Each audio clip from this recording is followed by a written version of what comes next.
Subscribe to our YouTube channel and press the bell icon to get the latest updates. Hindu धर्म में वेदों का काफ़ी अधिक महत्व है। चारों वेदों में हजारों मंत्र हैं और इन मंत्रों की रचना की है ऋषियों ने। मंत्रों की रचना में कई ऋषियों का योगदान रहा है। इन ऋषियों में सप्तऋषि ऐसे हैं जिनका हिंदू धर्म में सबसे ज़्यादा योगदान माना जाता है।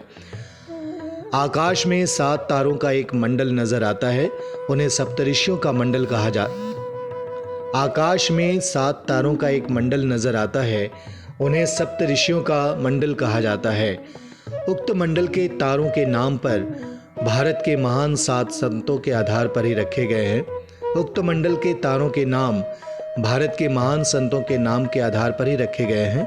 सप्तऋषियों के संबंध में भी मतभेद हैं। अलग अलग ग्रंथों में अलग अलग सप्तऋषि बताए गए हैं। यहाँ बताए गए सप्तऋषि सबसे ज्यादा नामावली के आधार पर बताए गए हैं। ऋषि वशिष्ठ राजा दशरथ के कुलगुरु और चारों पुत्रों श्री राम, लक्ष्मण, भरत और शत्रुघ्न के गुरु थे। वशिष्ठ के कहने पर ही दशरथ ने अपने चारों पुत्रों को ऋषि विश्वामित्र के साथ आश्रम में राक्षसों का वध करने के लिए भेजा था।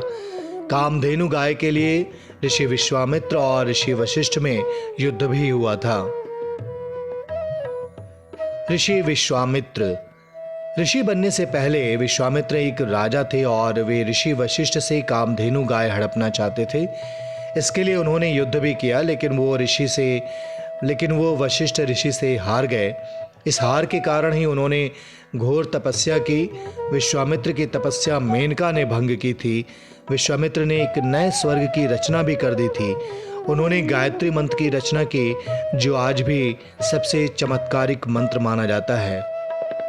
ऋषि कण्व वैदिक काल के ऋषि हैं। ऋषि कण्व इन्होंने अपने आश्रम में हस्तिनापुर के राजा दुष्यंत की पत्नी शकुंतला और उनके पुत्र भरत का पालन पोषण किया था।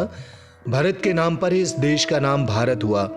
ऋषि कण्व ने लौकिक ज्ञान, विज्ञान और अनिष्ट निवारण संबंधी अनेक मंत्र रचे हैं। ऋषि भारद्वाज वैदिक ऋषियों में भारद्वाज ऋषि का स्थान काफी ऊंचा है। भारद्वाज के पिता बृहस्पति देव और माता ममता थी। भारद्वाज ऋषि प्रभु श्री राम के जन्म से पहले ही अवतरित हुए थे। इनकी लंबी आयु का पता इस बात से चलता है कि वनवास के समय प्रभु श्री राम इनके आश्रम में भी गए थे। भारद्वाज ऋषि ने वेदों में कई मंत्रों की रचना की। उन्होंने भारद्वाज स्मृति और भारद्वाज संगीता की भी रचना की है। ऋषि अत्रि महर्षि अत्रि ब्रह्मा के पुत्र, सोम के पिता और कर्दम प्रजापति और देवहूति की पुत्री अनुसुईया के पति बताए गए हैं। एक कथा के अनुसार अत्रि जब अपने आश्रम से बाहर गए थे, तब त्रिदेव अनुसुईया के घर ब्राह्मण के भेष में भिक्षा लेने पहुंचे, जिसे अनुसुईया ने बालक बना दिया था।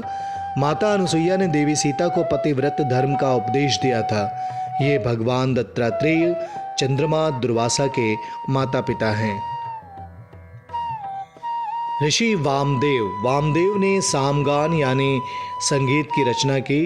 ये गौतम ऋषि के पुत्र थे। भरत मुनि द्वारा रचित भरतनाट्य शास्त्र सामदेव से ही प्रेरित है। हजारों वर्ष पूर्व रचे गए सामदेव में संगीत और वाद्य यंत्रों की संपूर्ण जानकारी मिलती है।